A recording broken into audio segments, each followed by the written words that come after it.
ba ang tanan? Praise God. Ano malipay? Sige to praise the Lord. Praise God. So last Sunday, may ito natong gisgutan na may tungod sa being salt and light in a darkening world, mga igso. Ang gikinahanglan ni ini mangitngit na kalibutan ang asin o ang suga, mga igsoon nga nagpabilin sa pag-uphold sa Christianity, nga nagpabilin sa pagkinabuhi, kabubuton sa atong buhi ng Diyos. Amen?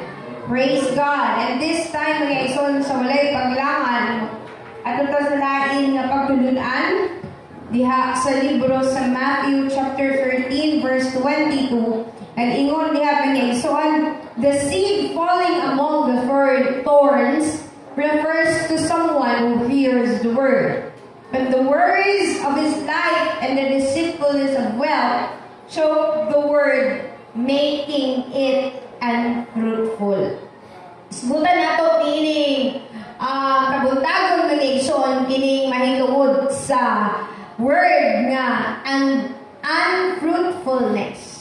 Amen. Praise God. Ang tanan na gusto nga mamunga, musingit or praise the Lord.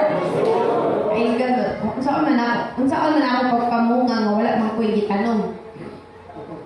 But then we are not talking about the literal mga igsoon nga pagkamunga, but we are talking about spiritual fruitfulness. But this time we are going to focus mga igsoon kining diri sa atong gibasa nga verse in Matthew 13:22 nang ingon diha sa last word of the last verse, unfruitful. Dili mabungahon. Okay, we will talk about mga igsoon unsa man ang mga factors ngano ang usa ka Kristohanon ay mga unfruitful. So daghan ang pwede mga igsoon nga hinungdan ngano kita dili mahimong magbungahon diha sa atong espirituhanon nga bahin. Now, kini mga igsoon verse nag-start ni siya from verse 1 to 23. This is very common mga igsoon na parable na gidiscuss sa atong buhay nga Dios mga igsoon, and he taught about the parable of the sower. Is may familiar sa parable of the sower? Sige no, praise the Lord. Gamay ka? Praise the Lord. Ha? Sige no, praise the Lord. Okay, praise God. Hallelujah. The parable of the sower, mga igsoon, naghisgot kini sa upat kanagkalain-lain na soil nga gitamnan sa mao nga seed, sa mao nga kanang liso. Ang usa napaingon ngadto sa pathway soil, agianan mga igsoon, kung saan mga igsoon dili makapenetrate pag-ayo ang mao nga seed tungod kay it's not sure gihapon siya. Sa mga birds nga pwede nga mangita og ganabang or nangita og mga pagkaon. So, this soil mga igsoon, this type of soil, wala kayon ingon nga gituyo og tanom ang seed mga igsoon ngadto sa yuta, kung dili gisabwag lang ini. Ikaduha na atong makita diha mga igsoon na type of soil is the rocky soil. Batoon. Ikaupat, kining thorny soil. Ug ang ikatulo ang thorny soil, ug ang ikaupat mao ang gitawag nga good soil. King ang tulo nga soil naghisgutan ng pathway, ang rocky and ang thorny soil. In short, unsa man mutubo ba ang seed ni atong mga kasi nga mga yuta? According to the parable, wala yun sila nitubo. Kung nitubo man, wala niabot sa point nga nagapamunga kini. Because of some factors. And the kini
the seed is the word of God being planted sa matag usa ka Christian nga nagadungog sa pulong sa atong buhay nga Dios.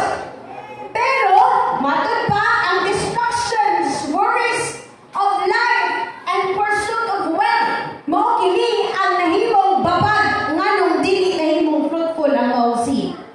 Let us emphasize, mga igsoon, that while we hear the word, mga igsoon, kinahanglan nga abri kanunay ang atong kasing-kasing. Aron na ang matag word of God na atong malunggan, matanong o makultivate diri sa atong kinasuluran o ato kining ma-practice hinungdan nganong magbunga kini. Now, isgutan nato, mga igsoon, kining gitawag nga worries of life. Kaya gisgutan man diri nga ang seed nag-refer siya to someone who hears the word of God. Pero ang problema, kining worries of life and deceitfulness of wealth, mga igsoon, mao ni siya ang nagkaon, naglamoy sa pulong. Now, sa mga worries of life, mga igsoon. Okay. Worries of life that can distract us from focusing on God. Hinungdan nganong dili mo tubo ang maong seed.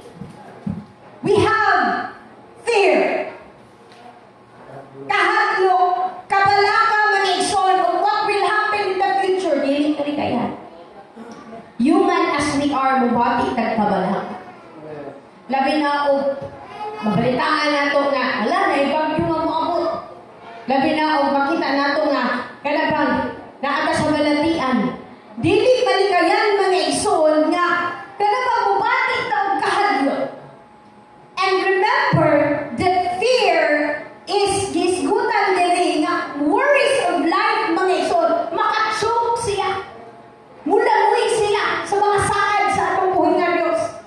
Every time that we hear the word of God, mga words of encouragement, hopeful words, maghatag ka na ito, kusog kalingon, aron kitang magpapadayon niya sa pagpangalagad sa atong buhay nga Diyos. But here comes circumstances na maoy-mulamoy sa atong hopefulness, sa atong faithfulness, sa atong trust sa atong buhay nga Diyos, mga igsoon. Hinungdan, dili ta maka-move forward sa atong kinabuhi, nag-focus na lang ta, mga igsoon, sa circumstances. So, hinungdan, nganong dili ta mo bunga. Mahimong mukumol. Kaya nga no, nagpabilin ta sa ingon anak nga klase nga feeling. Feeling of fear. Feeling of anxiety, mga igsoon. And concern nato sa worldly matters. Kining kalibutan, mga igsoon, this is not for us. Amen? Dili ni mo ang i-prepare sa atong buhay nga Diyos para sa iyong mga kanakan. Do not worry on the things of this world. Do not go after the things in this world because the things in this world, dili siya ang atong primary nga gikinahanglan. Dili siya, mga igsoon, ang atong focus. Gusto na mulampo tali kalibutan, gusto na kita mo isa sa wealthiest men in this world, mga igsoon. But we're not seeking after righteousness. We're not seeking after the word of God, mga igsoon. Hinungdan ang atong focus wala na diha sa pag-develop sa atong kaugalingon, pag-develop sa atong character, pagpamunga sa atong spiritual na aspect. Kaya atong focus lahi naman. Lahi naman ang atong priorities sa kinabuhi. So, saan pa man atong pagpamunga? Ang usa ka punuan, pag atimanon na siya, mamunga din na siya. Pero kung dili sa atimanon, pasagdan na, gamay nga porsyento ra gyud, mga igsoon, ang mahimong cost nga, mahimong kanang, mahimong magapamunga sila. Kaya naman, wala man di atiman. Pero kung ang usa ka punuan, isprehan mo upang pabunga, atimanon niya, ni mo yung bunga, di mo patagdan, mga igsoon, umagan, di ba ka nang bayabas, ila pa ng pustol, kaya nang ka, pustol pa na nila, namunga na tuod, pero pustol nila, kaya alam, dili siya malamoy sa mga ulol, sa mga birds, mga igsoon. Kaya nga no, daghan kaayo ang nanimuha sa bunga. Muna nga kita, mga igsoon, we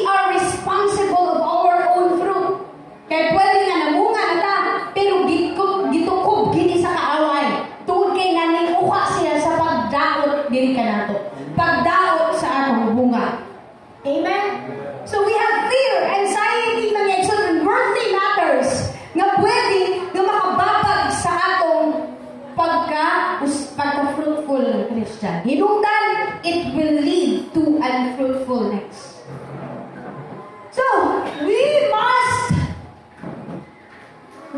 always instill in our mind, mga igsoon, yung kaning mga butanga, fear, anxiety, worldly matters, mga igsoon.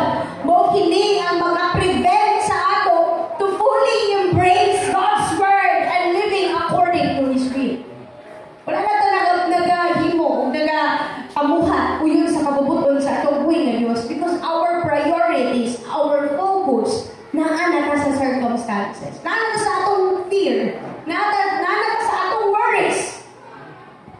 Kabalaka, niining kalibutan na mga igsoon. And also, the mentions of the mga igsoon, ang deceitfulness of wealth. Now, kining wealth, makapadeceive yun ka na ito. Kami daw kapag mga uso pa, mga scam. Hanggang karoon na pag-yapo na. Eh, basta kwarta na ang iskutan, mahina talaga ang loob. Sa kanang magpadala. Pero we were given wisdom, knowledge by the Lord kaya para makabantay ta sa panahon nga ng atake na ng deceitfulness of wealth. Now, na-danger mga igsoon ang pag-pursue sa wealth and material possessions.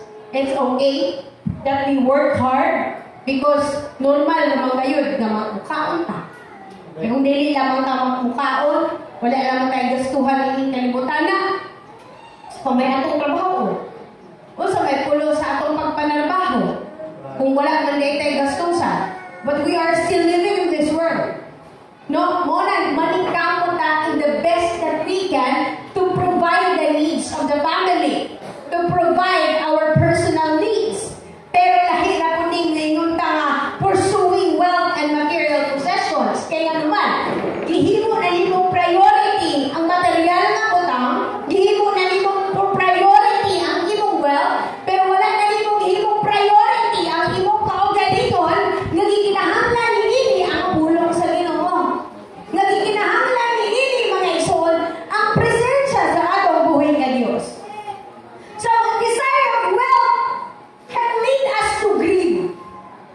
Dili na ka masatisfy kung saan nata. We pursue for more, mga igsoon. Hinungdan na nung wala na nato na prioritize ang iya sa atong buhay nga Dios. Amen. Selfishness.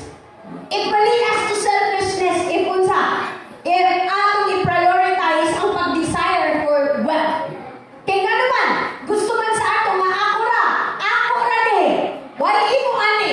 Kaya nga no, ang gusto nato mga igsoon is kita na makuha mo lampo. O naman na, kaya nag-desire mo kang wealth. Nag-desire mo kang madato ka tungod kay gusto nimo mahimo kang halangdon. Ang imong pagkadato, okay naman padato ka. Basta kay dili nimo kalimtan ang iya sa atong buhay nga Dios. Dili nimo kalimtan mga igsoon ang para sa atong buhay nga Dios. Dili nimo kalimtan mga igsoon ang paghimaya o pagpasinugog sa naghatag og panalangin diha kanimo. But sometimes mga igsoon, because we pursue on wealth, we pursue more on material things, possessions, mga igsoon, sa ay na mo simba Domingo. Kaya nga naman, pursuing for wealth and possessions, for provisions. When in fact, God can provide us everything. Dili kita pasagdan sa atong buhay nga Diyos. Dili kita pasagdan sa atong buhay nga Diyos. So, we prioritize things, mga igsoon. It really fine. It would really be unfair to the Lord if kada bang makalimtan na nato ang hatag ng panahon ng iyang kuluhaton mga igsoon because we are focusing more on ourselves. Ang ending, anak mga igsoon, magkalisod hapon na. Ang ending, mga igsoon, yes, we have the money, pero everything, abot mo sangkot lang dito sa, mura ba o in vain lang tanan natong pagpaningkamot? Para saan? Para saan ang tanang pagpaningkamot? Amen. Praise God. It will lead us to neglecting spiritual matters.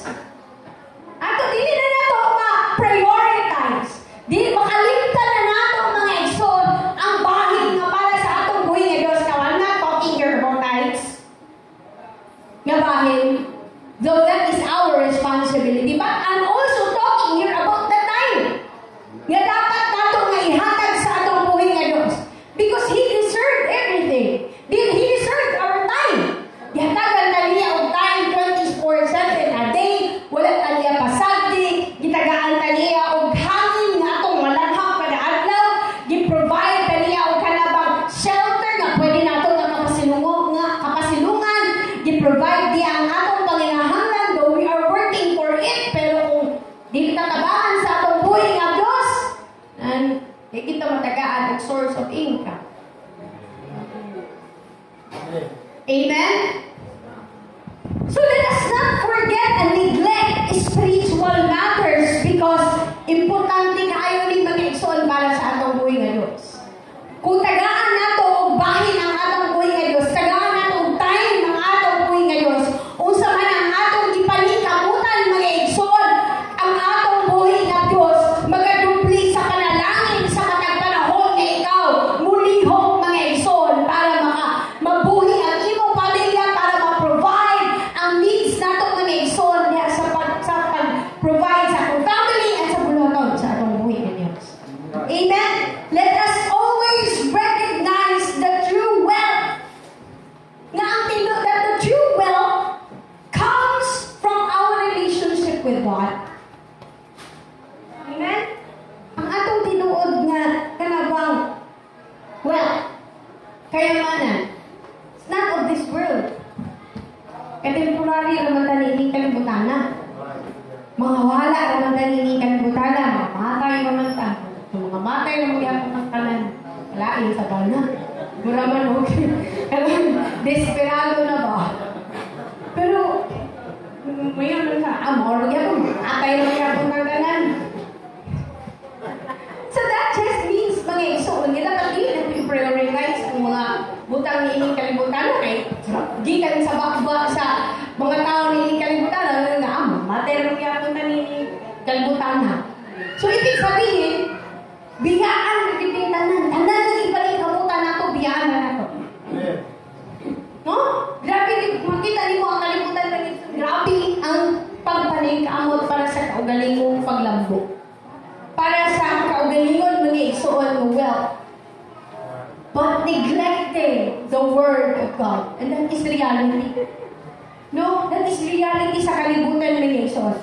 But the true wealth comes from our relationship with God and living in alignment with His values, with His will mga igsoon. Now let us discuss the practical ways and how to avoid being like the seed among the thorns nga wala ni tubok. Usaon man pag usa may atong hibuhunungon man igsoon aron nga dili ta mo focus dito sa worries. Dili ta mo focus sa pag-pursue sa wealth and material possessions man igsoon.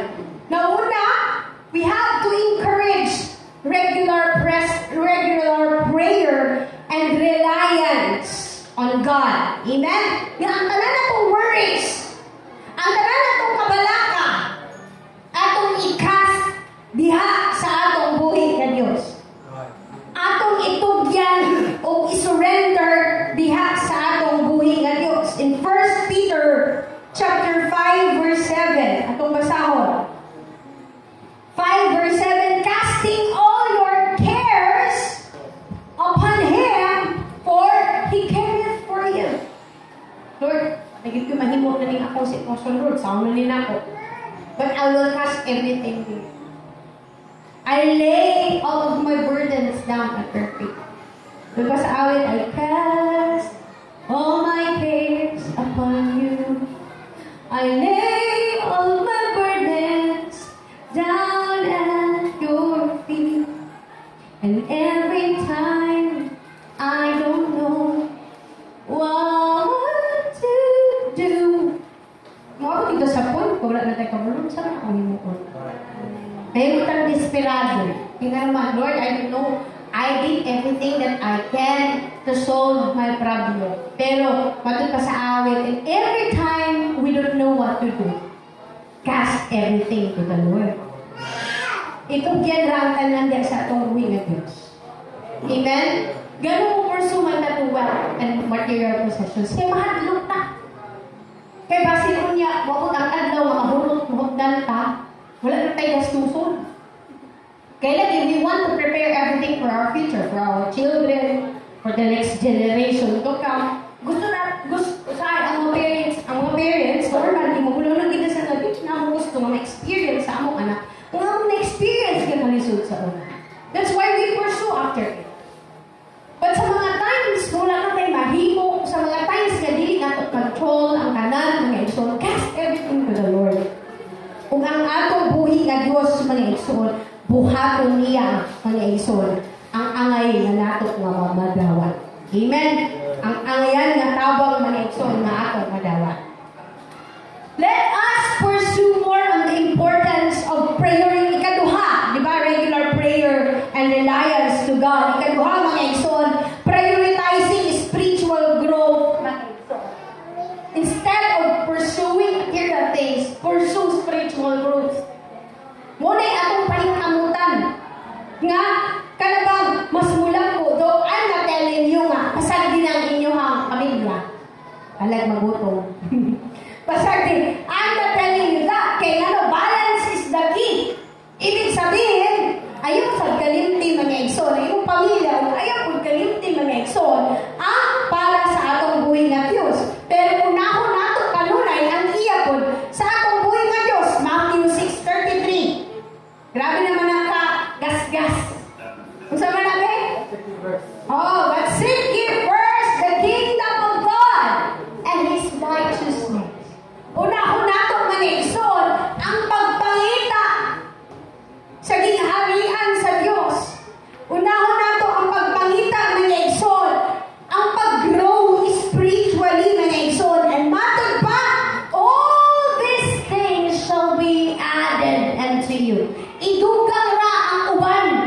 Kanani mong panginahanglan, kanani mong ang needs mga igsoon, kanani mong ang wants, idugang ra na sa atong buhay nga Diyos. Basta kahit unahon na to ang iya para sa atong buhay nga Diyos. That is a promise sa atong buhay nga Diyos. Promise na niya. Iyahan na mga igsoon na kanabang giingon ka nato mga igsoon, dili para kanabang, dili para paasahon ka, kundi para atong kuptan ng apulo aron mahimo natong blueprint niya sa pagpangalagad nato sa atong buhay nga Diyos. Amen. Praise God. Ang ikatulong mga igsoon, prioritize and make adjustments sa atong kaugalingon to ensure that God's Word remains central in our lives. Mahimong atong kanang core ba? Para kanino ka bumabangon? Ayun pa sa list, okay? Para kanino ka bumabangon? Diba? Bangon para sa pamilya. Uban, bangon ng igsoon para sa personal na growth. Ang uban ng igsoon, gusto na makapatapa sa buntag ng igsoon because nagpagpangan sa kinabuhi ng igsoon. Pero kita as Kristohanon, our goal dili atong central kanabang atong core na naabili sa atong kasing-kasing ng igsoon is para pahimutan atong buhay in everything that we do. Because if we prioritize God, everything will follow. Mahimong kang good provider na pagkaamahan sa imong pamilya because you seek first the kingdom of God. Tuo mo anak, diligid ko mo tuo nga ako sa kanabang mahimong good provider ang usa ka amahan na wala din nangalagad sa pamilya. Though naman iba kita na sa gawas at still they are good provider. Pero mga igsoon na ating mga makita na mga igsoon irresponsible. But then, if mahimong focus nila mga igsoon ang Word of God, nagtudlog man kanato mga igsoon sa sakto nga responsibility sa matag member sa family mga igsoon, then mamahimo sab siya responsable nga tatay sa pamilya. Kaya nga naman, okay? He is seeking first the kingdom of God. The same with the mother.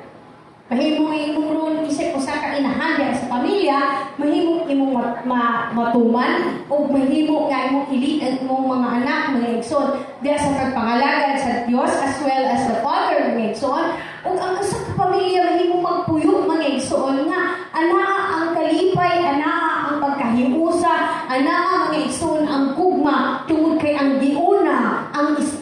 spiritual na bahay. Pero kung unahon na ito ang financial na bakit, the moment na dili na ito ma-achieve, ang gusto na ito ma-achieve financially, na magbubot mo dahil. Nananayin niya ang panag-away sa nagtiayo, panag-away sunod sa pamilya. Pero kung naa ang Ginoo, giuna mga igsoon sa sunod sa pamilya, naa ang pagsinagtanan. Naa ang kalipay. Naa mga igsoon ang peace, ang unity, ang love, magkahiusan. Naa din na makita niya sunod sa atong pamilya. Amen? Praise God, manindog kang tanan mga igsoon. Hallelujah, glory to God. Let us always ask God to help us recognize